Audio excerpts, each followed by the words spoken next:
Kalau didefinisikan secara luas sebenarnya kita semua pasti pernah patah hati.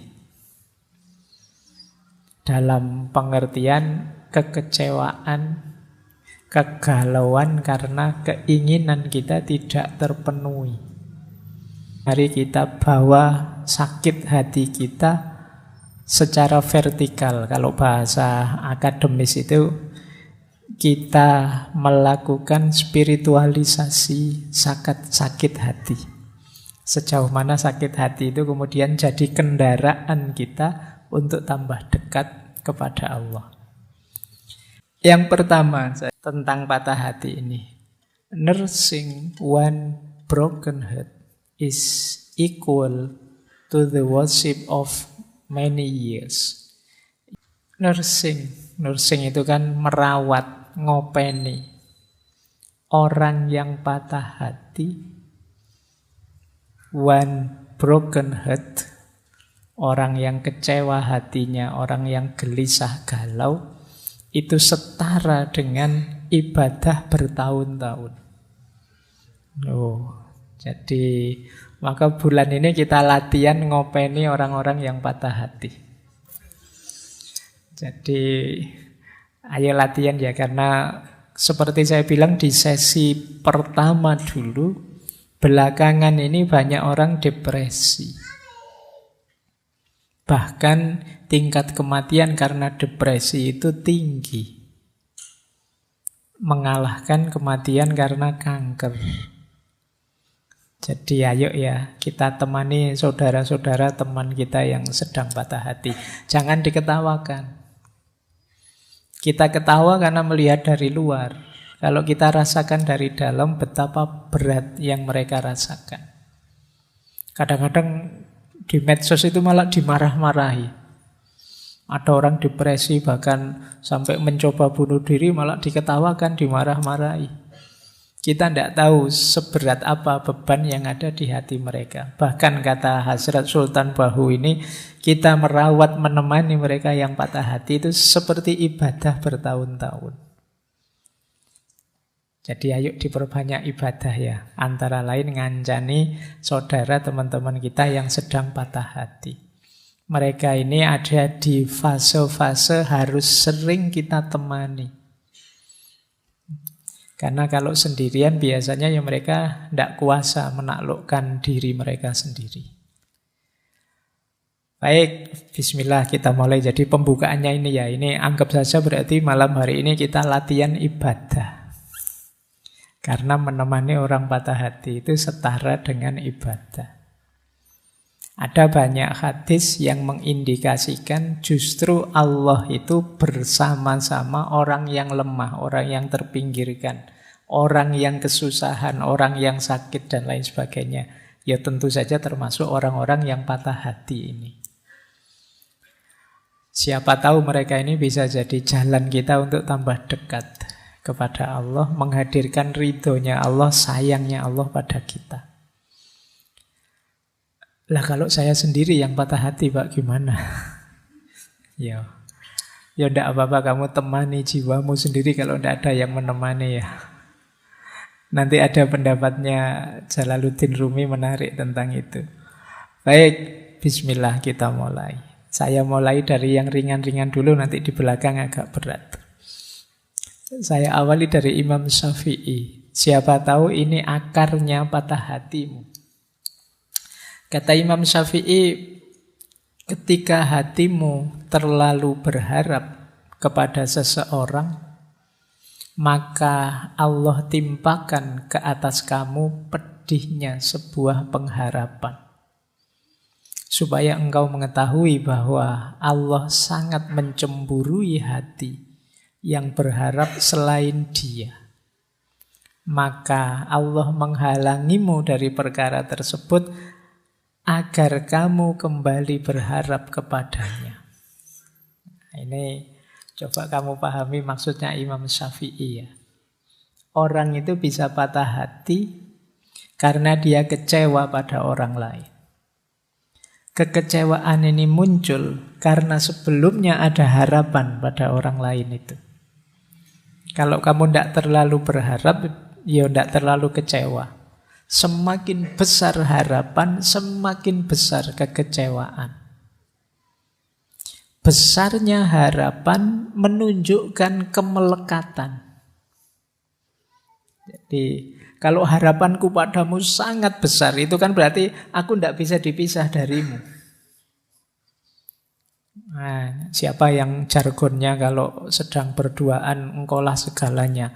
Engkaulah jenis-jenis gini itu. Harapanmu terlalu besar kepada manusia. Hati-hati. Allah itu di situ pakai diksi cemburu. Di beberapa pendapat orientalis yang agak benci dengan kita, kata-kata cemburu ini dikonotasikan negatif. Padahal cemburunya Allah itu menunjukkan Allah sangat cinta dengan kita. Persis seperti kita, kalau cinta dengan seseorang, terus orang lain kok melekat ke yang lain, itu kan kita cemburu. Bahagialah kalau kita dicemburui oleh Allah. Berarti itu bukti Allah mencintai kita. Buktinya Allah cemburu apa? Dipatahkan hati kita biar tidak terlalu melekat padanya. Nah, kenapa hati kita bisa patah? Ya karena kemarin terlalu melekat. Kamu terlalu berharap padanya. Terlalu menginginkannya. Manusiawi wajar kita memerlukan, membutuhkan orang lain, termasuk membutuhkan pasangan untuk mewujudkan mimpi dan cita-cita kita, tapi jangan terlalu melekat. Kemelekatanmu yang berlebihan, ya setara di situ efek kekecewaan yang juga besar. Nah, ini membawa kemungkinan apa? Kita terus lupa misi utama kita di muka bumi ini. Kita lupa kewajiban utama dalam hidup kita. Akhirnya hanya asyik melayani orang yang sangat kita harapkan itu. Alhamdulillah, oleh Allah ditegur langsung dengan cara dibuat putus. Akhirnya kita bisa lebih free, bisa sadar bahwa ternyata Allah cemburu ini. Alhamdulillah Allah masih cinta. Nah, jadi berarti apa? Ya ini memang peringatan yang pertama dari Imam Syafi'i, mbok yo jangan terlalu melekat. Peringatan kedua, sadarlah Allah itu sangat mencintaimu. Peringatan ketiga, ketika engkau patah hati, segeralah kembali kepada Allah.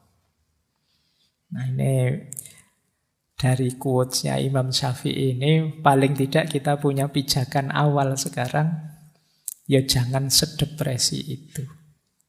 Kita masih punya Allah yang justru menunggu kita.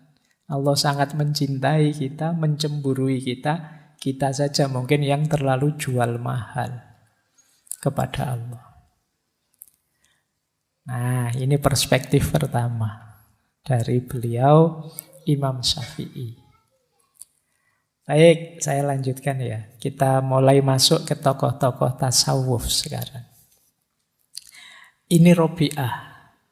Di beberapa referensi ini salah satu munajatnya Robi'ah ketika dia masih jadi budak.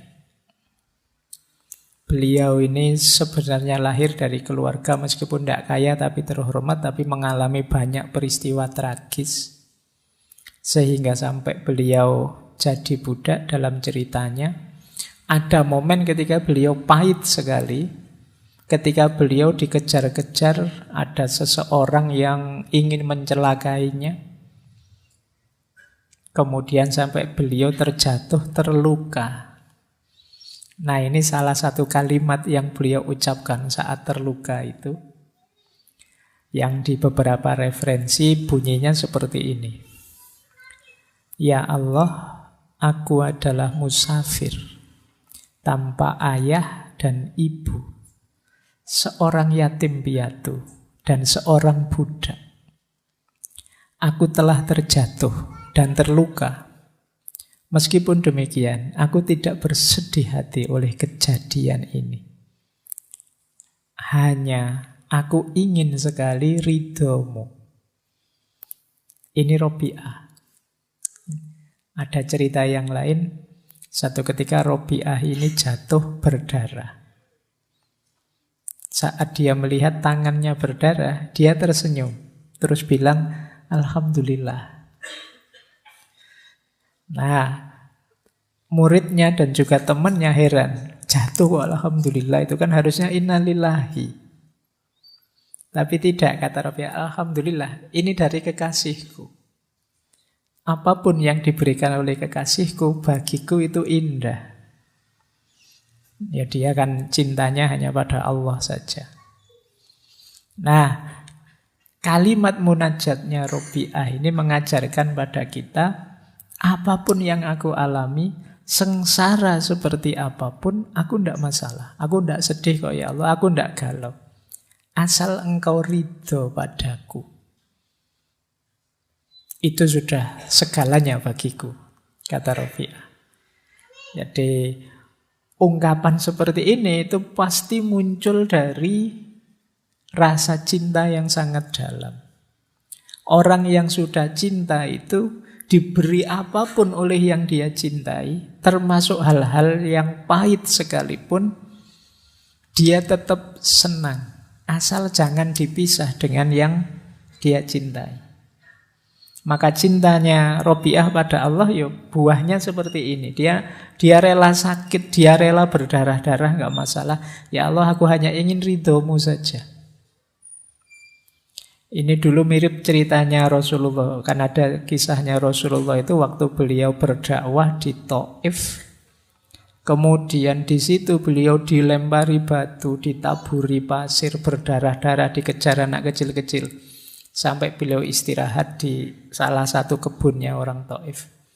Yang di situ beliau bermunajat pada Allah, panjang sekali munajatnya, yang salah satu kalimat masyhur sekali di munajat itu, ya Allah, in lam takun wadiban alayya fala ubali.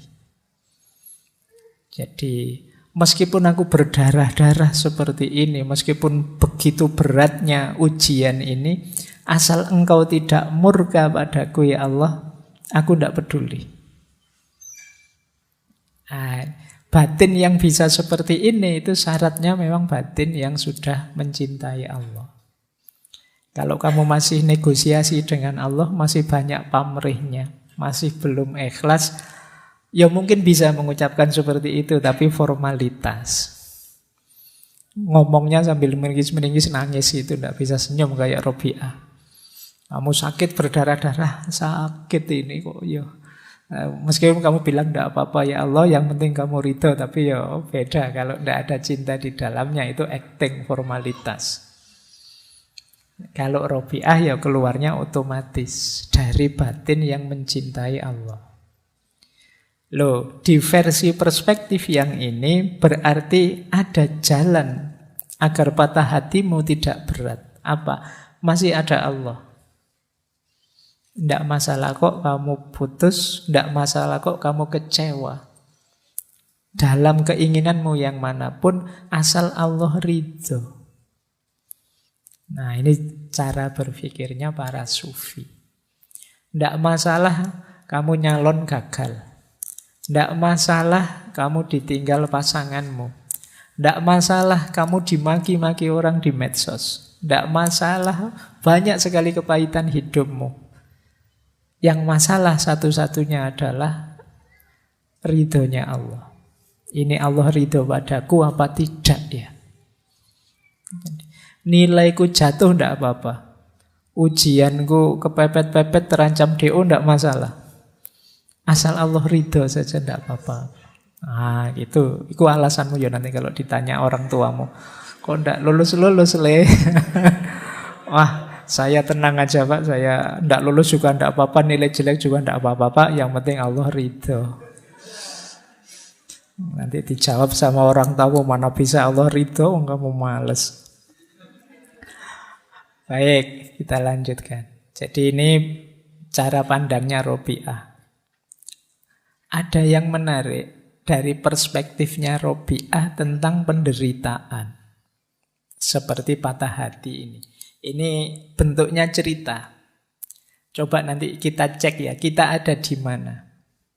Jadi satu ketika jalan bareng beberapa sufi besar.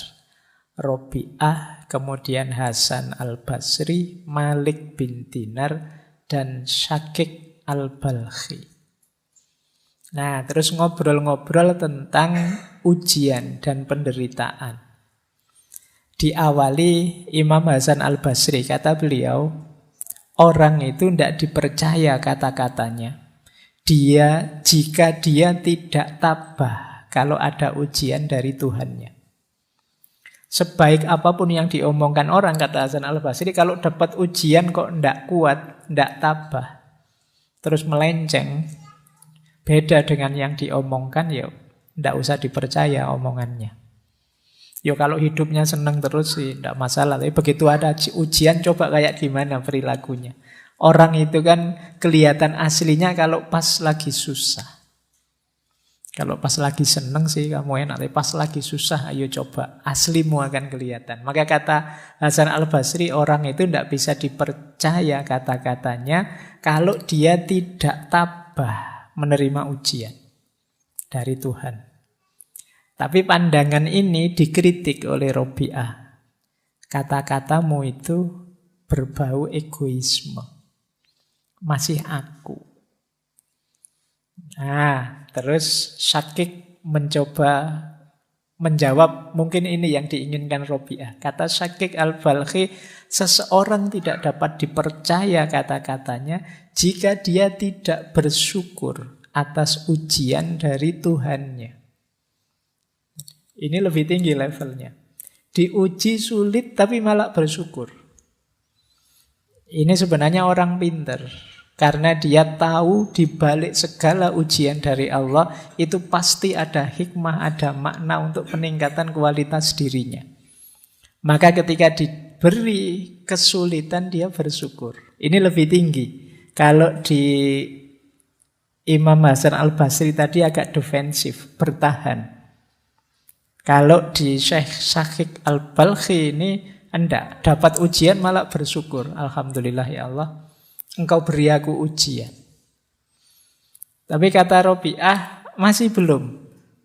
Kita butuh yang lebih baik dari itu. Ini sudah luar biasa, ternyata masih kurang tinggi. Nah, Syekh Malik bin Dinar masuk. Kata dia, seseorang itu tidak dapat dipercaya kata-katanya jika dia tidak gembira atas ujian dari Tuhannya. Ini lebih tinggi. Kalau ini ketika dapat ujian malah gembira, malah alhamdulillah. Seperti Robi'ah tadi, senang aku diuji oleh Allah, senang aku hatiku dipatahkan oleh Allah. Tapi ya untuk nyampe sini saja berat. Tapi ini level tinggi memang. Di atas tadi tidak sekedar syukur, dia juga gembira. Itu pun Robi'ah masih belum. Jadi ada yang lebih baik dari itu. Nah, balik mereka bertiga tanya, terus gimana yang baik itu?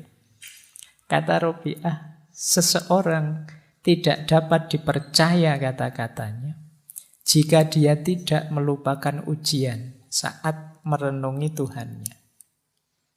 Ini cara berpikirnya dibalik oleh Robi'ah.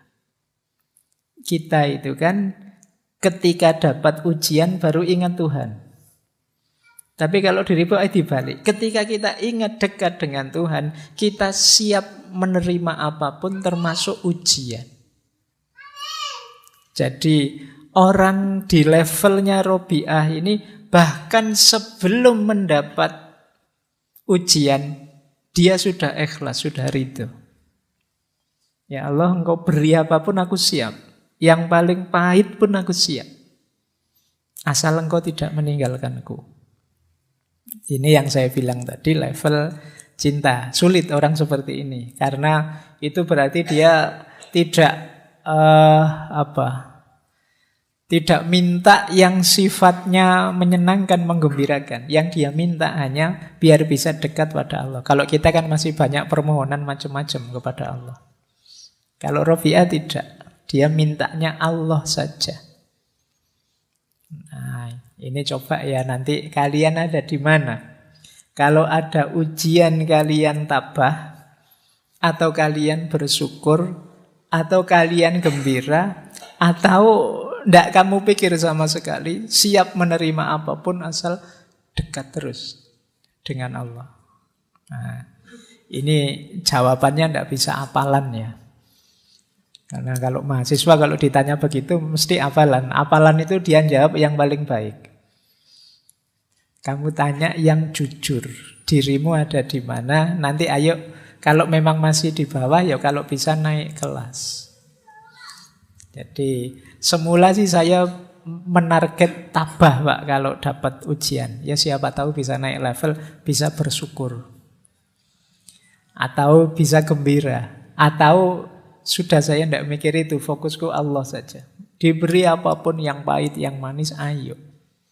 Jadi ketika ingat Allah, siap menghadapi ujian apapun. Nah, baik. Ini pelajaran dari Rabi'ah. Tadi ada pelajaran dari Imam Syafi'i. Kita sekarang dapat pelajaran dari Rabi'ah. Yang pertama, bagaimana kita hanya mencari ridhonya Allah. Yang kedua, bagaimana kita siap menerima apapun ketetapannya Allah. Termasuk yang manis, termasuk yang pahit. Asal Allah selalu dekat dengan kita. Ini bisa kalian jadikan rumus ya. Ada kesedihanmu apapun, semoga kamu tidak kemana-mana selain menuju pada Allah saja. Baik. Ambil nafas sebentar, karena ini tambah lama, tambah dalam, tambah berat. Jadi nanti mungkin kapan-kapan kalau setelah ngaji kamu review lagi untuk meningkatkan kualitas dirimu. Baik, sekarang saya masuk dari beliau, Sufi dari India yang dakwahnya sampai Amerika, di sana mendirikan Torekot. Torekot Inayati dari beliau Hasrat Inayat Khan.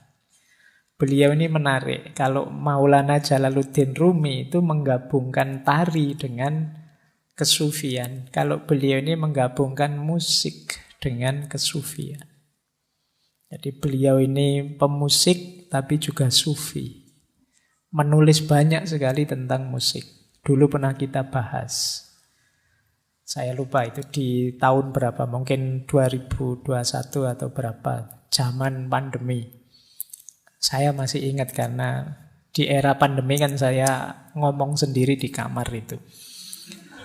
Jadi, ya, antara lain ditemani oleh beliau Hasrat Inayat Khan ini. Baik, ada beberapa pandangan dari Hasrat Inayat Khan. Yang pertama, beliau mengingatkan kita, mirip seperti Imam Syafi'i tadi, cinta adalah berkah. Tetapi berubah menjadi kutukan dalam keterikatan. Jadi lagi-lagi penyakitnya adalah keterikatan. Lupa gimana Pak, saya mencintai tapi tidak terikat itu bagaimana? Jadi kalian membutuhkan orang lain ya. Kalian memerlukan orang lain untuk mendukung aneka kepentinganmu manusiawi. Tapi jangan terikat. Terikat itu berarti menjadikan dia segalanya. Kalau tidak dia, ya tidak. Kalau tidak ada dia, aku tidak mungkin bahagia. Kalau tidak ada dia, aku tidak mungkin jadi orang baik. Kalau tidak ada dia, aku tidak. Ini namanya terikat. Jadi tidak terikat itu alhamdulillah. Kamu mau bersama-sama denganku untuk bertauhid, menomorsatukan Allah. Tapi kamu tidak segalanya. Seandainya tiba-tiba ada peristiwa terus kita berpisah, yang penting aku tidak bisa dengan Allah saja. Nah, ini namanya keterikatan. Jadi keterikatan itu ketika yang selain Allah terlalu melekat di kita, sehingga menghalangi kedekatan kita kepada Allah. Jadi itu namanya kemelekatan. Makanya dalam Al-Quran itu ada beberapa ayat yang agak unik. Misalnya ayat yang menyebut amwalukum wa auladukum fitnah. Bahwa hartamu juga anak-anakmu itu oleh Al-Quran bisa jadi fitnah. Itu kan kita heran, loh kok anak-anak bisa jadi fitnah? Karena kita kadang terlalu melekat. Sehingga menghalangi kita dari Allah. Jadi ini yang disebut kemelekatan. Makanya cinta itu barokah. Tapi kalau berubah jadi kemelekatan, ya dia jadi kutukan. Kenapa jadi kutukan? Menghalangi kita dari Allah. Maka cintamu pada yang selain Allah, jadikan sebagai jalan untuk kamu lebih dekat kepada Allah. Kalian berdua yang saling mencintai, melekatlah sama-sama pada Allah. Jangan kalian yang saling melekat tapi jauh dari Allah. Istilah melekat itu tidak enak ya, Pak. Suruh melekat sama-sama malah ngeri. Ya wis pokoknya hindari kemelekatan lah itu. Jadi keterikatan biar tidak kemelekatan ya. Jadi itu rumus. Ini mirip seperti yang disampaikan oleh Imam Syafi'i tadi. Yang kedua, kata Hasrat Inayat Khan, seseorang tidak perlu jatuh dalam cinta. Tapi dia harusnya bangkit melalui cinta. Nah, mulai sekarang boleh kalian merevisi istilah jatuh cinta. Ya, kalau bahasa Inggris itu fall in love. Ini juga sudah diinisiasikan oleh Erich Fromm. Jangan fall in love, tapi standing in love. Jangan jatuh dalam cinta, tapi tegaklah dalam cinta. Standing in love. Tegakkan cinta dalam dirimu. Bukan kok kamu jatuh karena cinta. Jadilah manusia sejati yang menghidupkan cinta. Bukan orang yang kalah dan jatuh karena cinta. Jadi jangan falling in love, tapi standing in love. Nah, tidak tahu bahasa Indonesianya standing in love itu apa ya. Ya pokoknya aku siap menegakkan cinta bersamamu. Nah, bukan aku jatuh cinta padamu. Jadi biar sama-sama tegak. Kalau istilahnya Hasrat Inayat Khan, seseorang harus bangkit, muncullah, eksislah melalui cinta. Jadi cinta jangan jadi kuburanmu. Ketika jatuh cinta kamu terus hilang. Tidak otentik lagi. Tapi cinta jadi jalanmu untuk eksis. Jalanmu untuk hidup, menyayangi dan mencintai. Jadi ini nasihatnya Hasrat Inayat Khan. Jadi kenapa kok orang bisa patah hati? Jangan-jangan kemarin memang mode cintanya mode jatuh cinta. Pasti saja kamu jatuh. Maka ayo standing in love. Biar kamu tegak. Jadi bareng-bareng menegakkan diri. Eksis. Baik. Terus yang ketiga, ini lanjutannya sebenarnya. Dari cangkang patah hati muncul jiwa baru yang lahir. Seandainya dalam cinta kalian mengalami patah hati, tidak masalah. Jadi ada sunnatullah dalam hidup ini bahwa menyusuli kehancuran itu pertumbuhan. Jadi kalau sesuatu itu sudah busuk, hancur, dari situ akan lahir sesuatu yang baru. Maka dari cangkangnya patah hati, lahirlah jadi orang baru. Lahirlah jadi manusia yang baru. Kalau kalian sangat kecewa dengan apapun sebelumnya dalam hidupmu, tidak hanya patah hati ditinggal pacar, kecewa karena apapun, maka jangan ambruk, jangan jatuh, keluarlah tegak bahwa inilah aku yang baru sekarang. Misalnya kok sangat apes terpaksa kamu kuliah kok di DO. Begitu kamu di DO keluar dari kampusmu sambil bilang, inilah aku yang baru, yang lahir. Jadi keruntuhanmu adalah sumber kelahiranmu kembali. Jadi kamu tidak depresi. Ditinggal pasanganmu juga begitu. Begitu ditinggal, ya sudah, sekarang aku sendiri, berarti inilah aku yang sekarang baru, yang tidak kayak kemarin. Yang tiap hari stres karena ngeladeni kamu, sekarang aku bebas. Jadi dari cangkang patah hati muncul jiwa baru yang lahir. Hidup itu kan selalu ada sulitnya, selalu ada jatuh bangunnya. Ketika kamu jatuh, jadikan itu titik tolak kelahiran yang baru. Ya kalau kamu sukses, jadikan titik tolak untuk semakin tinggi, semakin mengembangkan diri. Jadi sebenarnya tidak ada alasan untuk kamu jatuh terus-terusan, sedih terus-terusan, depresi terus-terusan.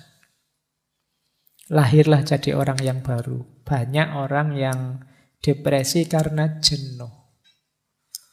Beberapa bahkan sampai mengakhiri hidupnya sendiri dengan alasan yang tidak jelas.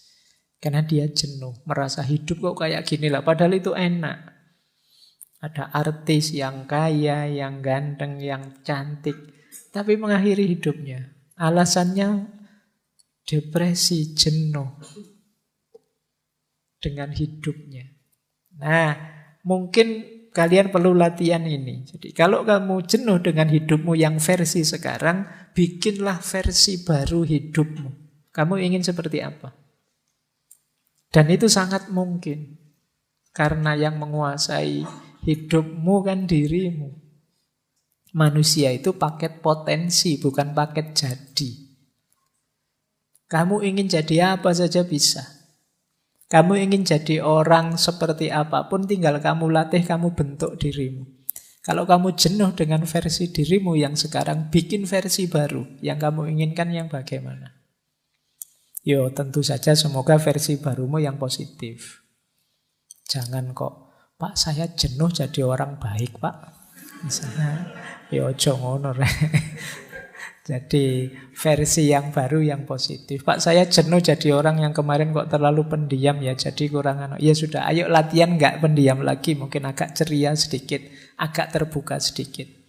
Pak saya ini jenuh Pak, melihat diri saya itu loh, kok cerewet saya itu. Ayo coba yuk latihan ngerem sedikit biar tidak cerewet, bisa kok. Jadi engkau adalah seperti apa engkau bentuk hidupmu. Jadi jangan merasa dirimu itu harga mati. Pak saya itu memang orangnya pemarah kok Pak. Enggak kok, kamu bisa enggak pemarah. Tinggal kamu latihan saja. Bikin versi dirimu yang versi kalem. Kalau selama ini pemarah, ya besok ke kampus bilang ke teman-teman, ini versi baru ini versi kalem ini. Itu. Jadi biar temenmu bisa bantu, bisa dukung dikit-dikit lah, ini versi kalem ini. Nanti biar kamu kok tiba-tiba marah, temenmu ngingetin, katanya versi kalem. Oh iya, balik lagi. Mungkin lama-lama jadi kalem beneran. Baik, jadi ini nasihat dari Hazrat Inayat Khan. Jadi dari cangkang patah hati, lahirkan jiwa yang baru. Masih ada lagi kata beliau, kalau ini mungkin lebih mudah dipahami. Mirip dengan sebelumnya ya. Setiap pengalaman, baik atau buruk, merupakan langkah maju dalam perkembangan jiwa manusia. Kegagalan dalam hidup tidak masalah. Kemalangan terbesar adalah masih diam seperti semula. Jadi kata Hazrat Inayat Khan, hidup itu ada baik, ada buruk, ada naik, ada turun biasa. Yang penting apapun yang kalian alami, jadikan itu pijakan untuk dirimu jadi lebih baik. Gagal tidak masalah, justru dengan kegagalan itu kamu bisa mengevaluasi dirimu, kurangnya di mana, dan besok jadi lebih baik.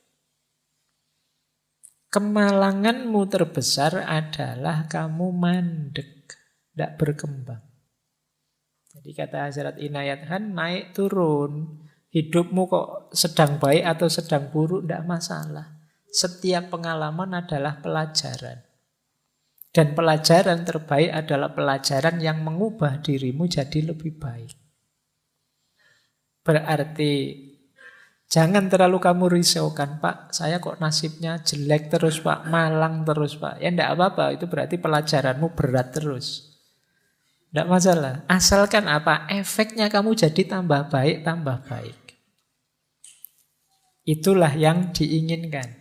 Jadi bukan stuck mandek. Bukan merasa saya sudah baik kok, tidak perlu diperbaiki lagi ya sudah. Kamu mandek, itulah kemalanganmu, kata Hazrat Inayat Khan. Jadi kemalangan terbesar adalah ketika kamu diam, tidak berubah, tidak mau mengubah diri. Padahal kita punya konsep, tidak ada manusia yang sempurna. Manusia itu selalu ada kurangnya. Berarti kita ini hidup ideal itu hidup yang berproses lebih baik, lebih baik. Kita lanjutkan. Kita semua sedang dalam perjalanan. Hidup itu sendiri adalah sebuah perjalanan. Tidak ada yang menetap di sini. Kita semua lewat. Dan karena itu tidak benar mengatakan bahwa kita harus melakukan perjalanan spiritual dan menghancurkan hidup kita yang menetap. Kenapa? Karena tidak ada orang yang hidupnya menetap di sini. Semuanya gelisah dan semuanya dalam perjalanan. Kegembiraan hidup adalah kegembiraan perjalanan. Jadi kata Hazrat Inayat Khan, hidup ini proses perubahan perjalanan. Kalau kita tidak bisa menikmati perjalanan dan perubahan, ya kita akan sangat menderita dalam hidup. Karena itulah hakikatnya hidup. Mari kita melakukan perjalanan spiritual, tidak lagi berhenti di tempat kita. Kata Hazrat Inayat Khan, sebenarnya kalimat ini tidak tepat. Kita mau melakukan perjalanan atau tidak, hidup ini hakikatnya perjalanan. Bedanya ada orang yang menyadari dan mengarahkan perjalanannya sehingga dia bisa menikmati, ada orang yang tidak bisa menikmati perjalanannya. Menikmati perjalanan itu kan menikmati perubahan-perubahan situasi. Dari cinta kebersamaan jadi pisah sendiri-sendiri, ini kan perubahan-perubahan situasi. Kalau mental kita adalah mental perjalanan, siap menghadapi perubahan situasi, sepahit apapun pengalaman kita siap. Dan tetap bisa gembira. Jadi kalau ingin penderitaan itu terasa ringan, ayo filosofi hidup kita geser ke bahwa hidup ini adalah perjalanan. Dalam perjalanan pasti saja suasana dan situasinya tidak mandek tapi berubah terus. Dan kita siap, kita gembira. Justru menariknya perjalanan itu karena perubahan-perubahan. Baik, kita lanjutkan. Nah, ini juga menarik pandangannya Hazrat Inayat Khan. Kata beliau, semakin banyak yang bisa kita tanggung, semakin banyak yang akan dibebankan. Semakin berani kita menghadapi penderitaan, semakin tinggi ambang penderitaan yang dapat kita tanggung. Dan semakin tinggi tingkat moral, semakin banyak kesulitan yang dapat kita derita. Orang itu tadi kan rumusnya tambah baik, tambah baik. Tapi jangan lupa, semakin tinggi levelmu, semakin tinggi kualitasmu, akan semakin berat ujianmu. Tapi tidak masalah, tambah berat ujianmu, tambah kuat dirimu. Begitu kamu tambah kuat, bebannya akan nambah lagi. Tambah kuat lagi kamu, bebannya nambah lagi. Meskipun Allah itu juga sayang sama kita, jadi tidak ada beban yang melebihi kapasitas kita. Pasti cukup, kecuali kita cengeng. Jadi beban itu pasti bisa kita tanggung. Dan Kenapa sih kok Allah kok nguji terus-terusan itu loh, Mbok? Ada breaknya sekali-sekali. Karena Allah sayang dengan kita. Jadi biar apa? Kita tambah tangguh, tambah kuat. Latihan itu kan begitu. Kayak kalian latihan beban itu loh. Ketika kamu belum latihan apa-apa kan bebannya ringan. Nanti tambah kuat sedikit sama instrukturmu ditambah bebannya, kamu tambah berat. Nanti sampai kamu jadi jago, jadi sakti, jadi hebat. Kenapa? Karena dalam latihan bebanmu ditambah terus. Jadi jangan mengeluh kalau beban hidupmu berat. Oh mungkin Allah ini ingin aku hebat. Aku diberi beban seberat ini. Berarti Allah itu sangat peduli padaku. Dan insya Allah beban itu tidak akan melebihi kapasitasmu. Kamu mampu kok. Asal kamu tidak manja. Jadi kata Hazrat Inayat, kan tidak apa-apa. Semakin berat beban, yo ini tanda-tanda kamu akan jadi semakin kuat. Kapasitasmu nambah, bebanmu akan nambah. Ujian moral juga begitu. Semakin kamu baik secara moral, mungkin kesulitanmu juga akan nambah. Kamu semakin murah hati, mungkin diuji dengan kesulitan lebih besar daripada ketika kemarin kamu pelit. Kemarin pelit, temanmu menjauh semua. Sekarang murah hati, temanmu deket semua, tambah ya utang semua, moroti semua. Itu kan lebih sulit kamu. Tapi tidak apa-apa, kamu jadi lebih tangguh sekarang. Jadi itulah kalau bahasanya kaum Stoik kemarin, polanya, sunatullahnya dalam hidup ini. Jadi kalau teman-teman ngerti rumus-rumus ini, itu penderitaan apapun termasuk patah hati akan lebih terasa ringan. Tidak terlalu berat. Baik, jadi kita mulai terbuka, ada beberapa wawasan yang menarik yang ditawarkan oleh para sufi untuk menawarkan patah hati kita, kesedihan kita. Oke, kita lanjutkan. Sekarang kita masuk ke gurunya Jalaluddin Rumi, Syekh Syamsuddin At-Tabrisi. Syekh Syamsu Tabriz. Ini sebelum ke Rumi ya, kita masuk ke beliau sebentar. Kata beliau begini, apapun yang terjadi dalam hidupmu, tidak peduli betapapun sulitnya hal itu, jangan memasuki lingkungan keputusasaan. Bahkan ketika semua pintu tertutup, Tuhan akan membuka jalan baru hanya untukmu. Berterima kasihlah. Sangat mudah untuk bersyukur ketika semuanya baik-baik saja. Tetapi seorang sufi bersyukur tidak hanya atas apa yang telah diberikan kepadanya, tetapi juga atas semua yang telah tertolak darinya. Nah, ini levelnya seperti Syekh Hasan Basri dan kawan-kawan tadi. Apapun kesulitanmu, seberat apapun bebanmu, kamu ingat-ingat satu rumus final ini, jangan putus asa. Itu saja. Ini gawang terakhir. Jadi kalau sepak bola itu, ini jangan sampai bobol. Bahwa pemain lapangan tengah jatuh, jungkir balik, backnya juga pontang-manting, tidak masalah. Tapi jangan bobol gawangmu terakhir. Gawang terakhirnya apa? Putus asa. Begitu kamu putus asa, itu tanda bahwa kamu tidak percaya lagi kepada Allah. Kamu lupa bahwa ada Allah. Yang bagi Allah apa sih yang tidak mungkin? Orang yang putus asa itu kan sering pakai kalimat-kalimat, buntu sudah semua jalanku, gelap duniaku, aku gimana lagi ini? Kamu lupa masih ada Tuhan, masih ada Allah.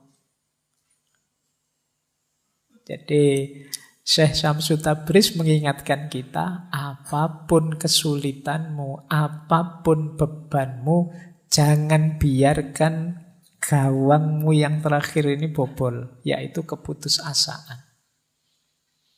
Makanya putus asa itu kan kalau dalam Al-Quran disebut kekufuran.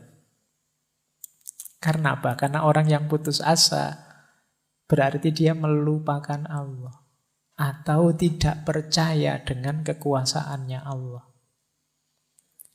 Kata Syekh Syamsul Tabriz, meskipun semua pintu rasanya tertutup, Allah masih bisa kok. Bukan membuka pintu, bahkan membuat pintu baru Allah bisa.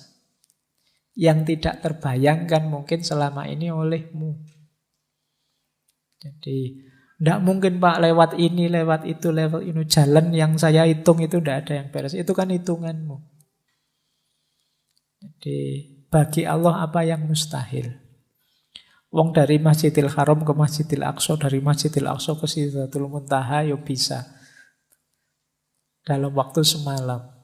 Meskipun di medsos banyak orang yang mendebat, masuk akal. Masa namanya mukjizat ya memang tidak masuk akal. Kalau masuk akal ya tidak mukjizat namanya. Jadi memang tidak harus masuk ke akalmu. Kalau bisa terjangkau oleh pikiranmu, oleh akalmu itu masih biasa. Wong ini peristiwa luar biasa kok. Jadi banyak kemarin saya baca di medsos itu. Naik ke langit ke-7. Langit itu apa? Pikirannya kan aneh-aneh. Jadi tidak masuk akal saya. Ya memang tujuannya tidak untuk dimasukkan akal. Akalmu tidak nyampe. Jadi ini peristiwa luar biasa kalau definisinya khorikul adah, beda dengan adat. Memang tidak cocok dengan hukum alam sunatullah, sains yang kamu pelajari. Itulah mengapa disebut mukjizat. Jadi memang ada mode polanya sendiri yang berbeda dengan pola saintifik yang selama ini kamu pelajari. Baik. Nah, malah sampai Isra Mi'raj ya. Yuk dilanjutkan. Yuk paling tidak itu ilustrasi ya betapa Allah itu maha kuasa. Yang tidak terduga bisa terjadi. Yang menurutmu apa bisa kebalikannya. Kamu meramal apa yang terjadi sebaliknya. Karena Allah maha kuasa. Kesabaran tidak berarti bertahan secara pasif. Kata Syekh Syamsuddin At-Tabrizi, sabar itu berarti berpandangan jauh ke depan untuk mempercayai hasil akhir dari suatu proses. Ini kalau pakai bahasa yang lain, sabar itu sama dengan orang yang optimis. Jadi kalau kita yakin hasilnya akan baik, ya kita mudah untuk sabar. Orang sabar itu justru visioner, dia pandangannya ke depan. Apa yang dimaksud dengan kesabaran? Nah, ini definisinya menarik. Syekh Syamsuddin At-Tabrizi ini. Sabar itu melihat duri dan juga melihat bunga mawarnya. Melihat malam dan juga melihat fajar. Jadi untuk sampai pada mawar ya harus tahu ada duri yang harus dilewati. Ini sabar. Untuk sampai fajar kita harus tahu harus melampaui malam. Ini sabar. Berarti apa? Untuk mencapai kesuksesan, kebahagiaan, ya kita harus siap sulit, siap menderita. Itulah mengapa jangan dikeluhkan penderitaanmu. Patah hatimu jangan membuatmu putus asa. Sabarlah. Memang untuk bisa meraih keindahannya mawar, kamu harus sanggup melampaui durinya. Untuk bisa melihat indahnya fajar, kamu kan harus sanggup menahan hidup di malam hari. Jadi kalau mau melihat sunrise itu kan ya dibelani ngantuk-ngantuk malam tidak tidur, naik ke atas gunung sampai sana, alhamdulillah bisa kelihatan sekarang sunrise. Itu kan kamu ada tirakatnya itu kan, capek-capek menahan tidak tidur. Jadi ya meskipun setelah melihat sunrise kan kamu hasilnya kan bisa selfie-selfie, foto-foto itu saja. Nah, hidup juga begitu. Kamu kalau ingin meraih keindahannya harus siap dengan pahitnya. Kita itu seringkali hanya fokus pada mawarnya saja, fokus pada fajarnya saja. Lupa dengan malamnya, lupa dengan durinya. Itu yang membuat kita begitu dropnya ketika mengalami patah hati, ketika mengalami kesulitan hidup. Padahal justru kesulitan itulah yang akan mengantarkan kita pada keindahan. Ini pendapatnya Syekh Syamsuddin At-Tabrisi. Ketidaksabaran berarti menjadi picik untuk tidak dapat melihat hasilnya. Jadi orang tidak sabar itu ya hanya lihat pahitnya saja. Tidak lihat bahwa setelah pahit ada manisnya. Orang tidak sabar itu ketika melihat bunga mawar, sudahlah tidak usah mawar-mawaran, ada durinya kok. Nah, kenapa? Dia tidak tahan, dia hanya lihat durinya. Dia lupa bahwa kalau nanti bisa dapat mawar, indah loh itu. Ya kalau kamu tidak siap menunggu malam, ya kamu tidak akan ketemu indahnya fajar. Sudahlah, tidak usah nyari-nyari fajar, tidur saja enak misalnya, ya sudah. Ini yang disebut tidak sabar. Para pecinta Tuhan tidak pernah kehabisan kesabaran. Karena mereka tahu bahwa agar bulan sabit menjadi purnama dibutuhkan waktu. Tidak mungkin hari ini bulan sabit, besok langsung purnama. Kalau sudah begitu, kiamat itu berarti. Mesti kamu harus nunggu dulu waktunya. Dari bulan sabit jadi purnama, ya paling tidak kamu nunggu 15 hari ya, setengah bulan. Itu pun purnama tidak seterusnya nanti jadi bulan sabit lagi. Itulah kehidupan. Kalau kamu kehilangan kesabaran, hidupmu akan sangat berat. Karena modenya hidup itu naik turun. Tidak mungkin orang hidup itu seneng terus, enak terus. Meskipun kamu pinginnya begitu. Hidup itu mesti ya kadang seneng, kadang tidak seneng, kadang enak, kadang tidak enak. Wis itu wajar. Siaplah menghadapi hidup yang seperti ini. Kunci bahagiamu justru di situ. Kalau kamu siapnya seneng saja, ya siap-siap hidupmu banyak stres, banyak depresi. Semoga tidak ada yang di sini hidupnya nyari susah saja. Kan ada orang itu yang kalau bisa sulit kenapa dibuat mudah, itu namanya nyari susah. Orang itu normalnya nyari senang, dia malah nyari susah. Kalau ndak rumit, ndak enak Pak, ndak asik Pak. Yo salahmu dewe kalau gitu.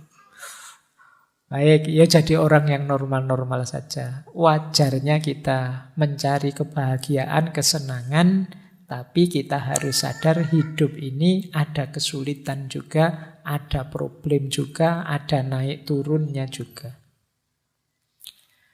Baik, ini dua nasihat dari Syekh Syamsuddin At-Tabrisi. Gurunya banyak sufi juga, sosok beliau agak misterius. Dulu pernah kita bahas waktu membahas Mahabbah Ilahiyah kalau tidak salah. Baik, kita lanjutkan. Nah, kata beliau begini. Ini bagi yang suka mematahkan hatinya orang lain. Ini masih Syekh Syamsuddin At-Tabrisi. Ini perspektif berbeda ya. Kalau tadi yang mengalami penderitaan, ini yang membuat orang lain menderita. Kata Syekh Syamsuddin At-Tabrisi, kalau engkau selalu mematahkan hati orang lain, apapun ibadah yang kamu lakukan tidak ada nilainya. Mematahkan hati orang lain itu membuat orang lain kecewa secara sengaja, membuat orang lain putus asa secara sengaja, membuat orang lain merasa bersalah secara sengaja, membuat orang lain drop secara sengaja. Ini kalau yang dikatakan oleh Syekh Syamsuddin At-Tabrisi ini benar, Jangan-jangan kita sering ada di sini. Apalagi di medsos. Di medsos itu kan kita sering secara sengaja biar orang yang tidak kita sukai drop, jatuh, kecewa, merasa bersalah, merasa putus asa. Nah, ada temennya ngapain, lu kamu kok begitu, kafir kamu kalau sudah begitu. Terus temenmu stres, waduh, saya sudah kafir ternyata, gimana? Iya. Nah, patah hatinya dia, depresi, melakukan kebaikan saja masih dituduh-tuduh, dituding-tuding. Terus dia putus asa. Kata saya Samsudin At-Tabrisi, kalau engkau selalu mematahkan hati orang lain, apapun ibadah yang kamu lakukan, tidak ada nilainya. Kita kan kadang senang, kadang bangga kalau membuat orang kecewa, khususnya orang yang kita benci atau kelompok yang tidak kita sukai. Rasakno, baru tahu dia, keliru dia kan, baru tahu dia, rasakan kamu kecewa, rasakan kamu salah, rasakan kamu. Ini namanya mematahkan hatinya orang lain. Jangan lupa bahwa Allah itu mencintai manusia, siapa saja dia, di level apapun dia. Jadi, maka ayo kita cintai semuanya, apapun keadaannya, apapun kondisinya. Ya dengan cara mencintai yang proper tentu saja. Mencintai yang proper itu bukan selalu disetujui saja. Kalau tidak pas, ya diluruskan dengan baik. Tidak dipatahkan hatinya. Kalau cocok, didukung. Ini namanya mencintai. Jadi, ya kalau bisa kita bangun peradaban saling mencintai, saling peduli. Bukan peradaban saling menjatuhkan, saling berlomba bahwa akulah yang paling tinggi, yang paling benar, yang paling lolos, yang masuk surga pertama, yang paling diridhoi Allah. Ya kalau bisa kita masuk surga pertama semuanya bareng-bareng. Jadi tidak harus giliran. Bareng-bareng gitu kita diridhoi Allah semua begitu ya. Semua kita semuanya bareng-bareng dicintai Allah. Apapun cara kita mendekati Allah. Jadi, ya beda-beda itu wajar ya. Memang hidup itu kan begitu. Ada macam-macam cara, macam-macam gaya untuk dekat dengan Allah. Jadi jangan jadikan perbedaan itu alasan kita saling mematahkan hati. Saling membuat orang kecewa dan putus asa. Kalau bisa saling kita dukung, ya sudah pendapat saya begini, pendapatmu begitu. Silahkan lakukan kebaikan semaksimal mungkin sesuai keyakinanmu. Aku pun akan melakukan kebaikan semaksimal mungkin sesuai keyakinanku. Insya Allah kalau yang kita lakukan sama-sama kebaikan akan menghadirkan ridhonya Allah. Ini menurut saya mode hidup bersama yang lebih nyaman daripada perlombaan bener-beneran. Jadi akulah yang paling benar, kamu salah, kamu tidak cocok, ini loh dalilnya. Nanti yang sana, kamu yang keliru, dalilnya ini loh. Oh, dalilmu kan hanya niru. Yang sana, dalilmu kan cuma ngutip saja. Dalilmu ya wis. Akhirnya hidupmu jadi sangat tidak nyaman. Maka jangan saling mematahkan hati, saling dukung saja. Baik, biar yang dinyatakan oleh Syekh Syamsuddin ini tidak terjadi. Kalau engkau selalu mematahkan hati orang lain, apapun ibadah yang kamu lakukan tidak ada nilainya. Siapa tahu apa yang kita lakukan saat mematahkan hati orang lain mendatangkan murkanya Allah. Sehingga Allah tidak ridho termasuk pada ibadah yang kita lakukan. Oke, kita lanjutkan. Sekarang kita masuk ke murid beliau, Maulana Jalaluddin Rumi. Kalau ini perspektifnya agak berbeda. Ada satu kalimat yang terkenal sekali dari Maulana Rumi, biarkan hatimu pecah agar dia terbuka. Nanti ada kalimat Allah itu mencintai orang yang patah hati. Tadi sudah saya jelaskan ya, ada beberapa hadis yang maknanya adalah Allah itu bersama orang lemah, bersama orang terpinggirkan, bersama orang yang sengsara. Ya berarti termasuk orang-orang yang patah hati. Satu kalimat ini saja mungkin bisa menghibur teman-teman yang sedang patah hati. Jadi kalau sedang patah hati, alhamdulillah berarti sekarang aku dicintai oleh Allah. Nah, makanya dibawa ke dunia patah hati. Kenapa menurut Maulana Jalaluddin Rumi, dia malah meminta kita biar saja hati kita pecah. Beliau mengilustrasikan begini, kata beliau begini, engkau menginginkan sedikit air dalam kendi tanah liat, tetapi kemudian engkau memecahkannya. Air itu akan bergabung kembali dengan danau, dari mana dia berasal. Ego kita mencoba untuk mencegah pertemuan itu. Dan selalu menolak saran siapapun tentang perlunya pertemuan. Nah, jadi kita ini seringkali yang sangat jadi perhatian kita adalah keinginan kita, hasrat kita, nafsu kita, ambisi kita. Yang kadang-kadang tidak terpenuhi. Itu yang disebut hati kita terus pecah, patah. Ketika hati kita patah, mengalirlah air menuju ke yang sejati. Sejatinya air kemana? Ya ke sungai. Sebenarnya ketika hati kita patah, itu jiwa kita terbuka jalan untuk kembali ke yang hakiki. Saat itu kita diingatkan, kembali ke Allah yang lebih hakiki. Tetapi ego kita yang menahan perjalanannya air itu. Maksudnya apa? Kita mati-matian berusaha malah biar air ini tidak mengalir ke yang hakiki. Tidak mengalir ke sungai, tapi sesuai kepentingan keinginan kita.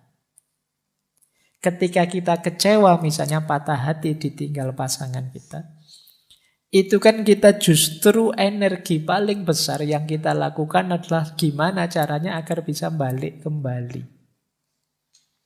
Kita lupa bahwa ada proses yang lebih ideal, yaitu kembali kepada Allah. Nah, kata Maulana Rumi, tujuan utama latihan-latihan spiritual dalam tradisi manapun, baik timur maupun barat, adalah untuk memungkinkan kita mengatasi keberatan yang diajukan oleh ego. Sehingga kita dapat melanjutkan perjalanan kita ke samudra persatuan. Jadi ketika kita belajar tasawuf, melatih batin, suluk, lewat para mursyid, lewat tradisi-tradisi tirakat dan lain sebagainya, itu sebenarnya melatih ego kita. Wahai ego, jangan ke sana. Ada jalan yang lebih hakiki, yaitu ke ranah ilahiyah. Nah, jadi ilustrasi dari Maulana Rumi itu, perjalanan batin kita itu seperti air dalam kendi. Air dalam kendi itu kan tujuannya untuk kita minum. Kita minum itu berarti untuk memenuhi keinginan kita. Ketika kita patah hati, seperti kendi yang pecah.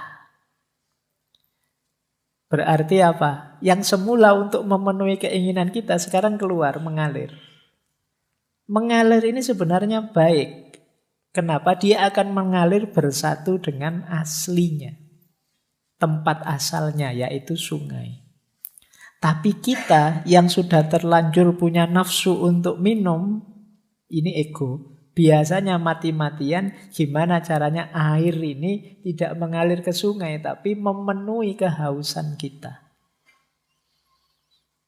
Nah, dari situlah kemudian kata Maulana Rumi, ketika orang belajar olah batin lewat tasawuf, mistik, dan lain sebagainya, itu tujuannya dalam rangka orang sadar. Ini air ini mengalir ke sana, jangan dihalangi. Ikhlaskan. Ini namanya melatih ego tadi. Jadi maka biarkan hatimu pecah.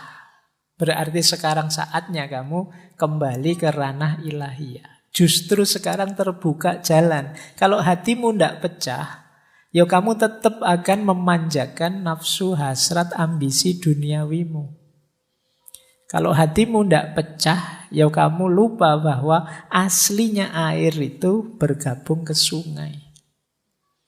Jadi inilah salah satu ilustrasi dari Maulana Jalaluddin Rumi. Makanya beliau bilang, biarkan hatimu pecah agar dia terbuka. Kalau tidak pecah-pecah, tidak terbuka-terbuka, kamu masih asyik dengan duniamu, memenuhi hasrat ambisimu. Begitu pecah, sekarang kamu sadar dengan yang lebih sejati. Inilah ilustrasi dari patah hati. Jadi patah hati itu penting ternyata untuk menyadarkan kita bahwa dalam hidup ini ada yang lebih hakiki dan perjalanan kita menuju ke sana. Baik, kita lanjutkan. Nah, dilanjutkan ya. Luka adalah jalan cahaya yang memasuki jiwa. Jadi ketika hati kita luka, hati kita patah, justru lewat luka dan patahan itulah cahaya bisa masuk. Ini melanjutkan yang tadi. Kalau hatimu tidak luka dan tidak patah, mungkin kamu tidak sadar. Kenapa tidak sadar? Karena cahaya tidak bisa masuk. Itu mengapa Allah itu dekat dengan orang-orang yang hatinya patah, hatinya luka, menghadapi penderitaan hidup. Karena berarti di situ ada rekahan yang cahaya bisa masuk. Makanya para sufi terus punya rumus ya, kalau dalam penderitaan kita bersyukur. Alhamdulillah masih diingatkan oleh Allah bahwa yang hakiki adalah perjalanan menuju Dia. Nah, itu ada ilustrasi menarik. Terimalah situasimu tanpa menghakimi. Aku marah, aku takut, aku benci. Biar saja, rasakan saja. Ini aku sedang patah hati, sedang marah, sedang takut, sedang benci. Kalau sudah kamu sadari, kamu terima apa? Lalu hadirkan Dia untuk menemanimu. Biarkan cahayanya Allah masuk dalam dirimu, menerangimu. Saat engkau membutuhkan, pertolongan Tuhan pasti datang. Jika engkau tertutup, tidak ada ruang untuk cahaya.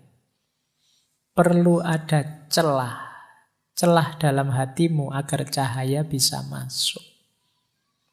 Katakan dengan tulus, aku tidak bisa mengatasinya, namun engkau bisa ya Allah. Ku persembahkan padamu semua sakit dan luka ini. Bersamanya engkau akan utuh kembali. Cinta, kedamaian, keindahan, hidup kembali. Dirimu yang sejati tidak berkurang sedikit pun. Lalu bersyukurlah. Jadi ketika kita sedang berat-beratnya menghadapi masalah apapun, terimalah itu. Biarkan hatimu pecah. Kemudian rasakan hadirnya Dia dalam dirimu. Dan yakinlah bahwa apapun yang engkau inginkan akan dipenuhinya. Sambatlah padanya, ya Allah, masalahku ini sangat berat. Aku tidak mampu. Kalau engkau pasti mampu. Maka aku persembahkan duka, luka, sakitku ini hanya kepadamu. Nah, insya Allah bersama dia kita akan kembali utuh, kembali hidup seperti semula. Tidak ada satupun yang berkurang. Kalau kita patah hati kan sebenarnya kita berkurang apa sih? Tidak ada. Kita masih bisa memulai lagi yang baru seperti semula. Kalau sudah terasa betapa kebersamaan dengan Allah itu menyembuhkan, ayo terus kita bersyukur. Alhamdulillah ya Allah, Engkau masih mau menemaniku dalam situasi pahit dan luka ini. Baik, ini salah satu petunjuk dari Maulana Jalaluddin Rumi. Kalau kita sedang patah hati, sedang sedih, sedang banyak masalah. Oke, kita lanjutkan. Ini dimensi yang berbeda, pemahaman yang berbeda lagi. Kata Rumi begini, selamat tinggal hanya untuk mereka yang mencintai dengan matanya. Karena bagi mereka yang mencintai dengan hati dan jiwanya, tidak ada yang namanya perpisahan. Nah, kita itu kan patah hati misalnya, itu kan karena jauh, ditinggal, tidak dibersamai lagi. Dia tidak mau lagi dekat denganku. Itu kan kita definisikan sebagai patah hati. Terus kita sedih karena itu. Kalau kita sedih karena itu, kata Rumi, ini kemungkinan kita hanya mencintai dengan media mata. Hanya karena tidak melihat dia di sisi kita, kita menyebut itu perpisahan. Padahal bagi orang yang memang benar mencintai, cinta itu hadirnya dalam hati dan dalam jiwa. Hati dan jiwa itu tidak mengenal perpisahan fisik. Sejauh apapun dirimu, engkau tetap ada dalam diriku. Maka goodbye atau selamat tinggal itu hanya untuk mereka yang cintanya hanya dengan mata, kata Maulana Rumi. Tapi bagi mereka yang mencintai dengan hati dan jiwanya, tidak ada yang namanya perpisahan. Ini boleh juga dipakai dalil bagi mereka yang LDR-an. Ya. Jadi kalau kamu hari ini sedang galau karena LDR-an, kamu kirim quotes-nya Rumi ini padanya. Jadi selamat tinggal hanya untuk mereka yang mencintai dengan matanya. Karena bagi mereka yang mencintai dengan hati dan jiwanya, tidak ada yang namanya perpisahan. Baik, ini sisi dalamnya cinta berarti memang tidak bisa patah. Kalau memang kita benar mencintai, sebenarnya perpisahan itu tidak mungkin. Karena yang kita cintai pasti akan selalu ada di hati kita dan di jiwa kita.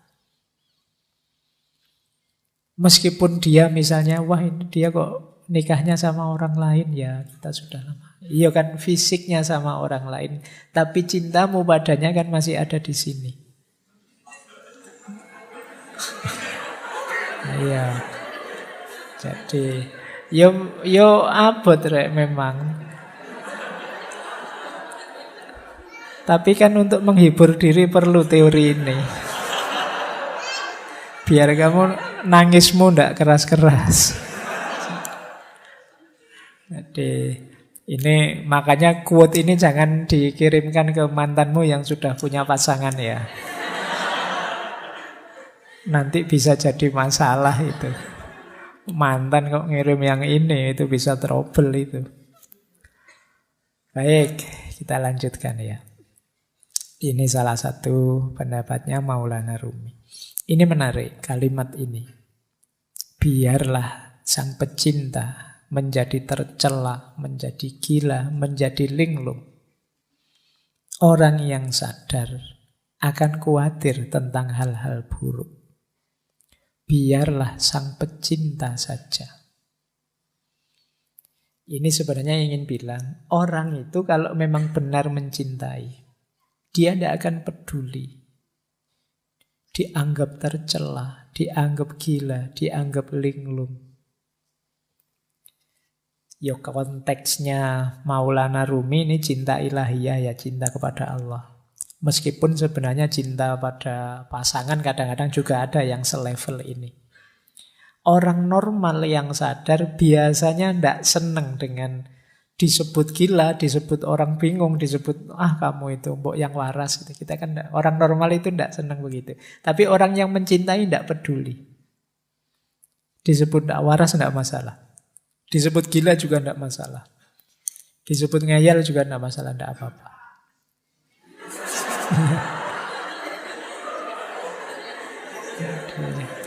Ya. Oke. Baik, iya. Itu. Oke ya. Yang kesenggol langsung bunyi. Nah, baik kita lanjutkan. Jadi tidak masalah bagi orang yang mencintai. Biarlah sang pecinta saja. Itu kayak apa ya? Kayak Dylan yang bilang bahwa biar aku saja, kamu tidak akan kuat. Jadi kata yang mencintai begitu. Sudahlah, tidak apa-apa. Untuk yang gila-gila, yang linglung-linglung, tidak apa-apa. Biar aku saja, kamu orang normal tidak akan kuat. Berarti apa? Ya termasuk kegalauan, kegelisahannya, patah hati. Itu bagi seorang pecinta adalah sesuatu yang biasa. Tidak akan terlalu merisaukannya. Karena dia tidak kehilangan dan tidak kekurangan apapun dari cintanya.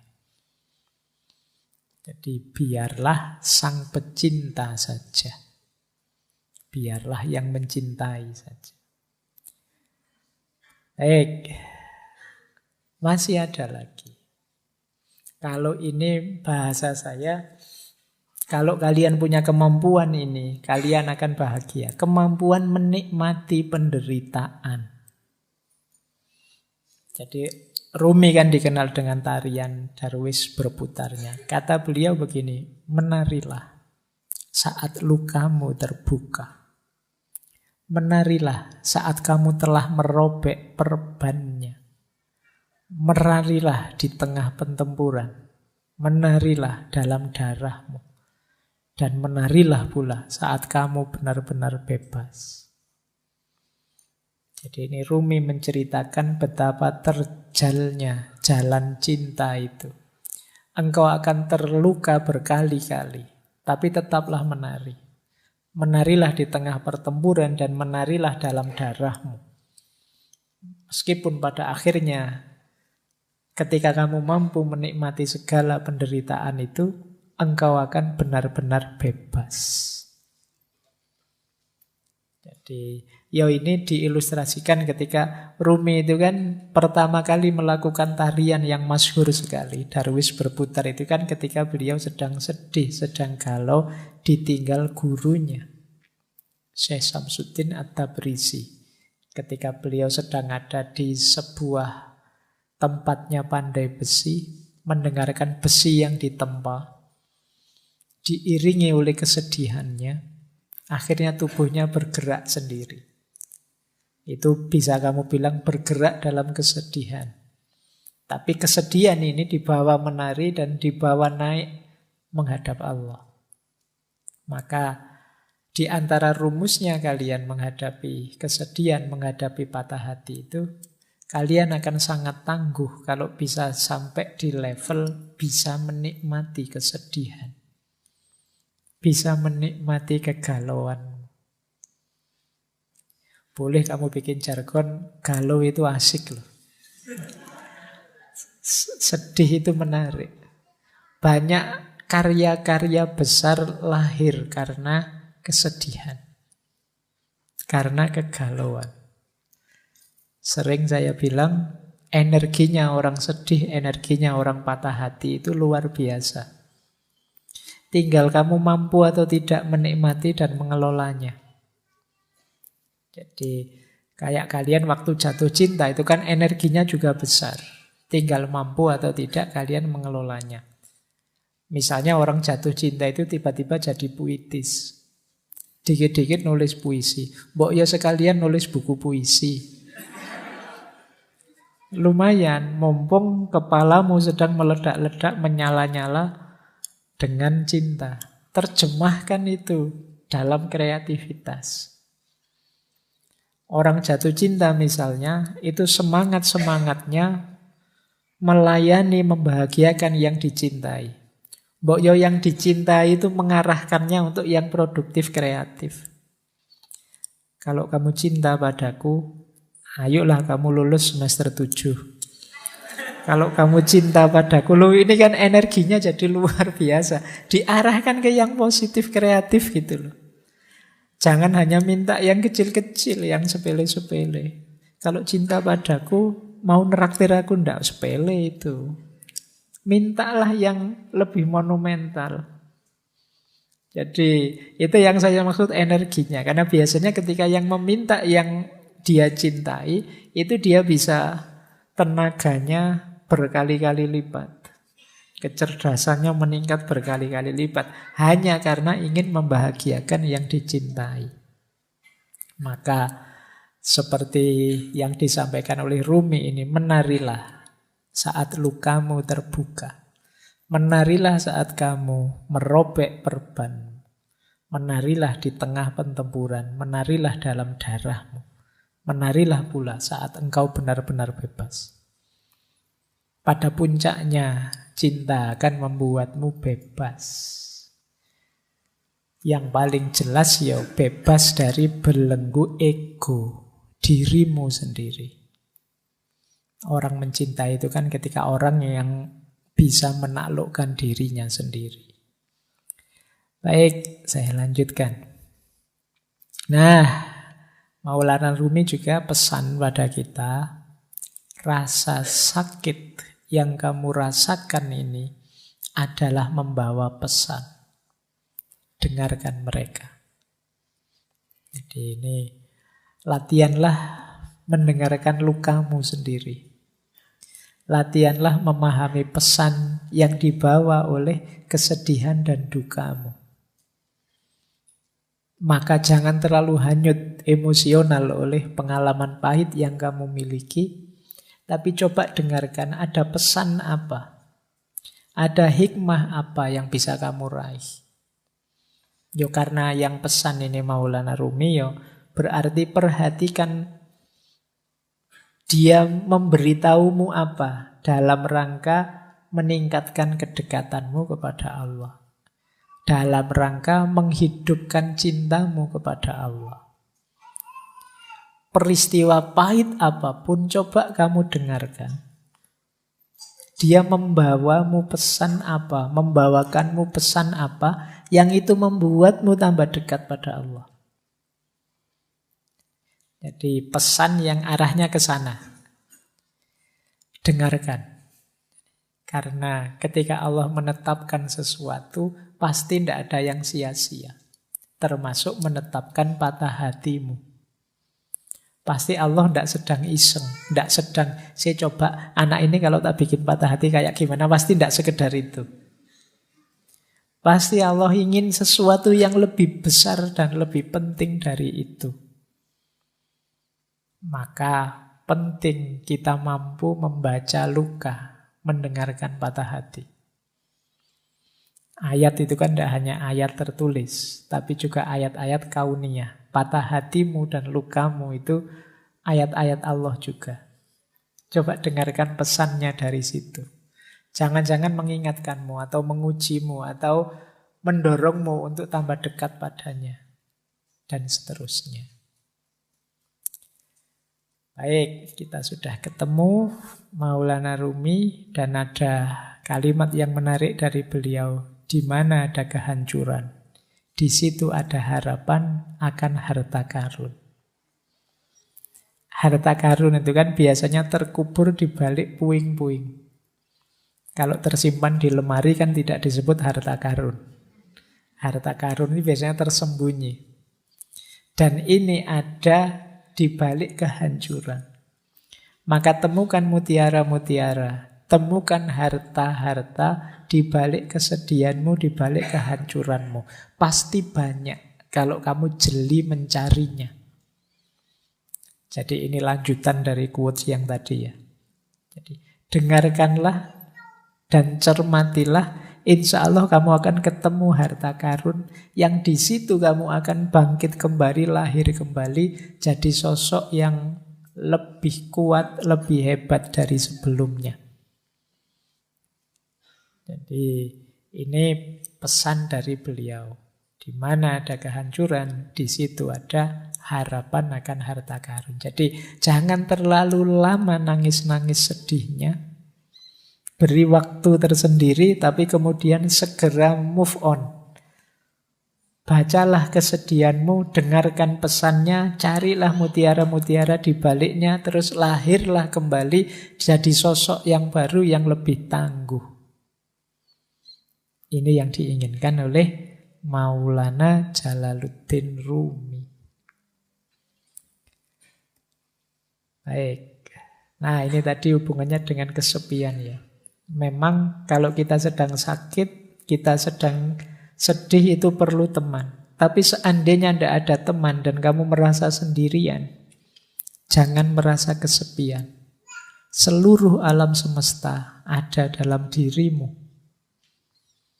Jadi kalau sekedar ingin cerita, ingin curhat, dalam dirimu lengkap. Ada komponen alam semesta. Jangan merasa sendiri. Wong kamu itu sendirian saja sebenarnya kan sangat ramai. Kalau tidak percaya, kalau kamu di kamar sendirian itu kan, ya memang suaranya tidak ada, wong kamu tidak ngobrol. Tapi pikiranmu kan riuhnya luar biasa. Ramenya luar biasa. Kalau sekarang kadang-kadang tidak hanya pikirannya, mulutnya juga rame, apalagi kalau pas main game.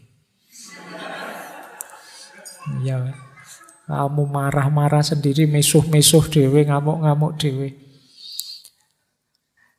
Apalagi pikiranmu. Pikiranmu itu kan tidak pernah diam. Ketika kamu sadar, ya pikiranmu bunyi terus tentang apa saja.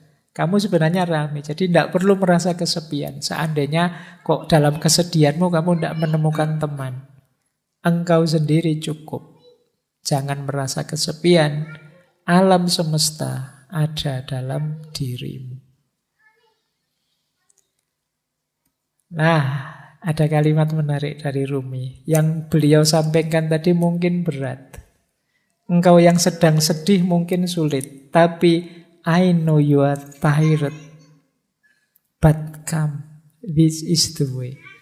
Aku tahu engkau mungkin sangat lelah. Berat sekali melaksanakan yang dipesankan tadi. Tapi memang inilah jalannya. Jadi inilah jalan yang berlawanan dengan jalur menuju keputusasaan. Jadi aku tahu engkau lelah, tapi inilah jalannya. Ayo pelan-pelan kamu tempuh jalan ini. Jangan mengambil jalan yang sebaliknya, yaitu jalan keputusasaan. Baik, ini dipesankan tadi ya. Sejak awal tadi kan sudah ada banyak tips-tips untuk kita bisa mengatasi rasa sedih dan hati kita yang patah tadi. Paling tidak kita menghindari gol di gawang keputusasaan. Dan memang hanya ini jalannya, kata Maulana Jalaluddin Rumi. Nah, ada satu teori dalam dunia tasawuf. Nanti coba kalian cek ya. Kalian dalam sedih ada di mana? Hubungan kita dengan Allah saat kita menderita. Ada fase confirming, ada fase responsif, ada fase ekstatik. Orang yang ada di fase confirming itu orang yang ketika sedih bisa merasakan hadirnya Allah. Terus dia tenang dan muncul harapan-harapan baru. Nah, ini Ya ini ada level paling rendah ya tentu saja yang tidak ingat Allah. Ini level awal itu ingat Allah. Jadi sudah ingat Allah. Ingat Allah saja itu akan menenangkanmu. Memunculkan optimisme baru. Sebuntu apapun jalanku, aku masih punya Allah ternyata. Harapanmu muncul. Ada fase lebih dalam lagi. Tidak sekedar sadar hadirnya Allah, tapi sadar dekatnya Allah dan baiknya Allah. Ini lebih besar lagi kegembiraan dan optimismemu. Allah akan selalu mengabulkan doa-doa kita. Permohonan kita, permintaan kita. Allah selalu sayang dengan kita. Allah itu tidak pernah tidak baik kepada kita. Kita saja yang keluar jalur. Sehingga kebaikan Allah tidak sampai. Kita saja yang ambil jalan, rute yang berbeda dengan yang diinginkan oleh Allah. Ini fase kedua, namanya fase responsif. Ada fase ketiga lebih dalam lagi. Di fase ketiga ini, kita tidak sekedar merasa dekat dan Allah itu baik, tapi kita sudah intim sama sekali. Kita sudah sangat cinta dengan Allah, sehingga apapun yang diberikan oleh Allah, apakah itu pahit ataukah manis, tidak masalah. Ini namanya fase ekstatik. Nah, dalam kesedihan kita ada di mana? Allah yang hadir dalam diri kita, apakah sekedar confirming, apakah responsif, ataukah sudah ekstatik? Orang yang sudah bisa menikmati kebersamaan dengan Allah, adanya di level ekstatik. Orang yang hanya sadar Allah itu ada kok, Gusti Allah ora sare, itu namanya fase confirming. Orang yang sadar bahwa Allah itu tidak sekedar hadir, tapi Dia maha baik dan akan mengabulkan semua doa kita, namanya fase responsif. Nah, teman-teman coba dicermati kehadiran Allah dalam diri kita itu seperti apa. Pandangan kita tentang keberadaannya Allah itu ada di mana. Itu menunjukkan level kedekatan dan level hubungan kita dengan Allah. Baik, kita akhiri dengan beberapa tips. Kalau ini agak praktis ya, kalau yang tadi filosofis. Banyak yang tanya ke saya, caranya biar hati tenang itu apa sih, Pak? Dalam penderitaan. Ini saya ambilkan langsung dari beberapa ayat ya. Biar ini seperti ngaji beneran. Ada Al-Qur'annya. Segala apapun dirimu, coba kamu rujuk ayat-ayat ini. Mungkin kamu bisa lebih tenang. Yang pertama surat Al-Insyirah. Ayat 5 sampai ayat 6. Yang bunyinya adalah fa inna ma'al usri yusra, inna ma'al usri yusra. Maka sesungguhnya bersama kesulitan itu ada kemudahan. Sesungguhnya bersama kesulitan ada kemudahan. Sesulit apapun hidupmu, sepahit apapun pengalamanmu, tidak usah khawatir. Pasti ada kemudahan. Bahkan ada penafsir, ada mufasir yang mengartikan setiap ada satu kesulitan, Allah akan memberikan dua kemudahan. Ini kan diulang dua kali. Fa inna ma'al usri yusra, inna ma'al usri yusra. Jadi yang pertama, kamu ingat-ingat ini. Allah sendiri yang menjanjikan. Sesungguhnya bersama kesulitan ada kemudahan. Maka jangan putus asa. Pasti ada jalannya, pasti ada kemudahan. Kemudian yang kedua, boleh dilihat surat Ar-Ra'd ayat 28. Tadi sudah kita singgung sedikit ya. Ala bidzikrillahi tatmainnul qulub. Sesungguhnya dengan mengingat Allah, bukankah dengan mengingat Allah itu hati menjadi tenang. Tadi sudah kita jelaskan level kedekatannya. Jadi kalau ingin tenang, hadirkan Allah. Ingat Allah itu menenangkan. Karena apa sih yang tidak mungkin di hadapan Allah. Terus, yang ketiga, kalau masih ada kebingungan-kebingungan, kekecewaan-kekecewaanmu karena keinginanmu tidak terpenuhi, boleh teman-teman merujuk surat Al-Baqarah ayat 216. Wa asa an takrahu syai'an wa huwa khairul lakum wa asa an tuhibbu syai'an wa huwa syarrul lakum. Wallahu ya'lamu wa antum la ta'lamu. Jadi firman Allah, mungkin saja engkau membenci atau tidak suka sesuatu padahal itu baik untukmu. Dan mungkin juga engkau mencintai sesuatu padahal itu buruk buatmu. Allah lebih tahu, sedangkan kalian tidak tahu. Jadi ayat ini mengajarkan kita yang tidak terjadi dari keinginan kita, itu tidak selalu nanti sesuatu yang baik untuk kita. Jadi yang kita sukai bisa jadi itu buruk untuk kita. Allah lebih tahu.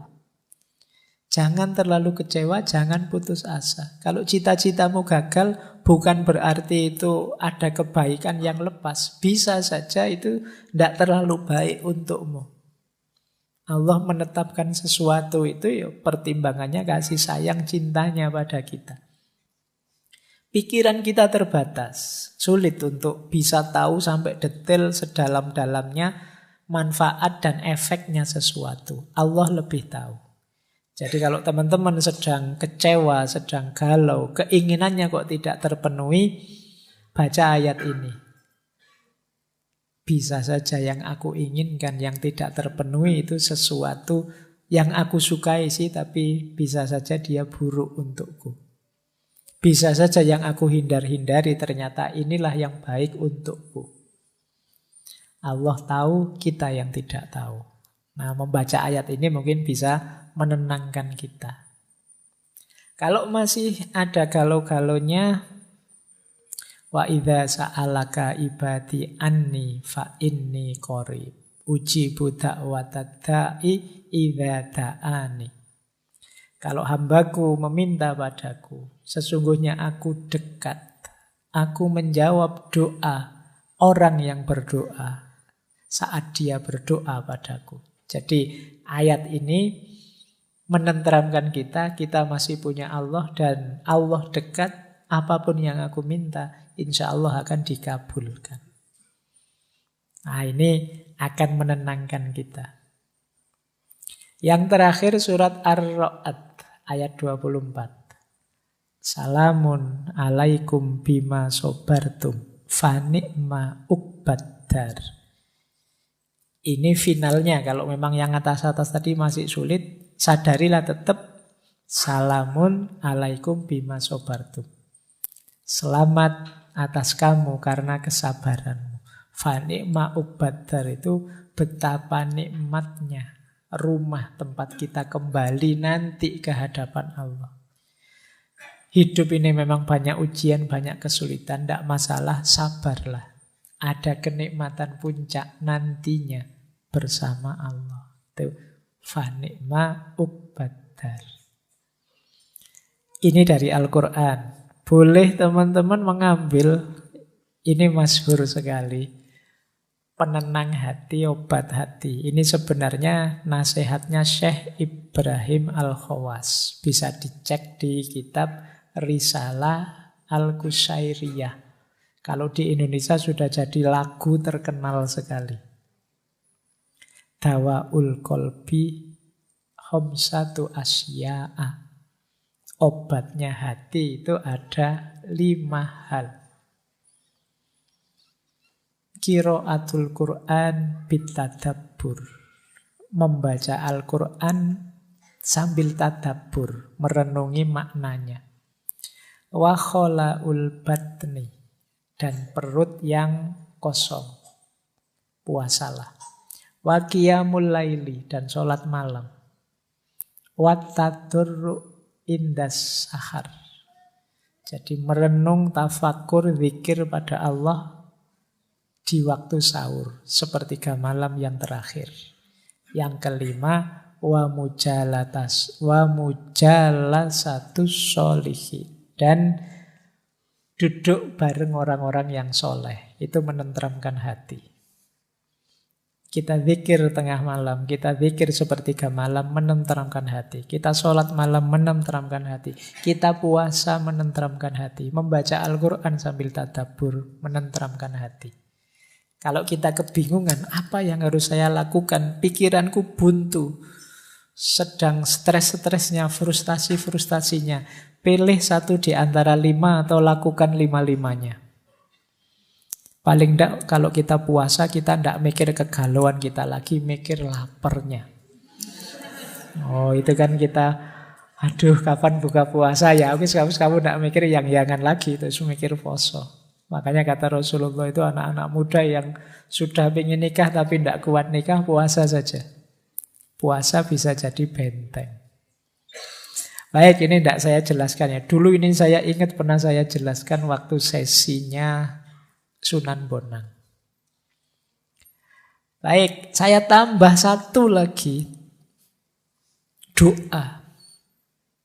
Mungkin teman-teman butuh praktis doa untuk menenangkan hati. Ada banyak doa yang bisa kita baca saat kita sedang galau. Yang pertama, usahakan nanti kalau berdoa ngerti maknanya ya, biar lebih mantap. Doa ini doa anti kesedihan, yang pertama ini ya, anti males, anti utang. Langsung dari Rasulullah. Allahumma inni a'udzubika minal hammi wal khazani wa a'udzubika minal adsi wal kasali wa a'udzubika minal jubni wal bukhli wa a'udzubika min ghalabatid daini wa qahrir rijal.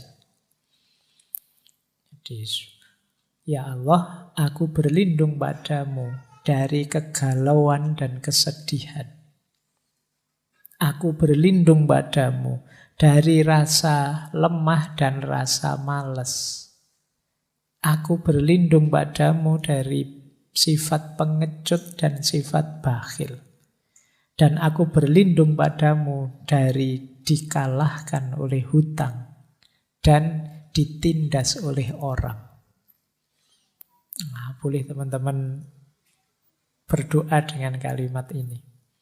Atau yang kedua, ini doa minta tenang. Allahumma inni as'aluka nafsan bika mutmainnatan tu'minu biliqaika wa tardo bi qadaika wa taqna'u bi ataika. Ya Allah, sesungguhnya aku meminta padamu jiwa yang tenang bersamamu, yang percaya pada pertemuan denganmu, yang ridho pada keputusan-keputusanmu, dan rela merasa cukup dengan apapun pemberianmu. Ini kalau doa ini dikabulkan, insya Allah hidup kita tenang. Yang ketiga ini juga menarik. Kalau patah hati ditinggal pacar, Allahumma ajirni fi musibati wakhluf li khairon minha. Ya Allah, selamatkanlah aku dalam musibahku dan gantilah untukku yang lebih baik darinya. Nah, ya sapa ngerti setelah berdoa ini terus diganti yang lebih hebat dari sebelumnya. Doa yang keempat ini juga menarik. Kuatirnya ketika kita sedang sedih melakukan hal-hal yang tidak seharusnya. Perbanyak membaca ya muqallibal qulub sabbit qalbi ala dinik. Kalau masih terasa sangat berat penderitaanmu, patah hatimu, Rasulullah itu sering menggunakan doa ini. Ya Hayyu Ya Qayyum birahmatika astaghiitsu. Wahai Zat yang maha hidup, yang maha tegak, dengan rahmatmu aku minta pertolongan. Atau masih sangat berat, kok gelap rasanya di kiri kanan, tidak tahu mau apa, mau kemana, boleh pakai doanya Nabi Yunus. Nabi Yunus itu kan mendapat ujian maha berat sampai ditelan oleh di laut. Nah, ini doa yang beliau baca. Jadi kalau teman-teman hidupnya stuck sama sekali, gelap sama sekali, tidak tahu mau kemana, boleh mengamalkan doa ini. La ilaha illa anta subhanaka inni kuntu minadz dzalimin. Baik, malam hari ini pengajian beneran. Jadi tidak hanya filsafatan ya memang sengaja harus begini karena banyak juga teman-teman yang sedang stres, depresi memerlukan jalan keluar yang lebih praktis. Tidak sekedar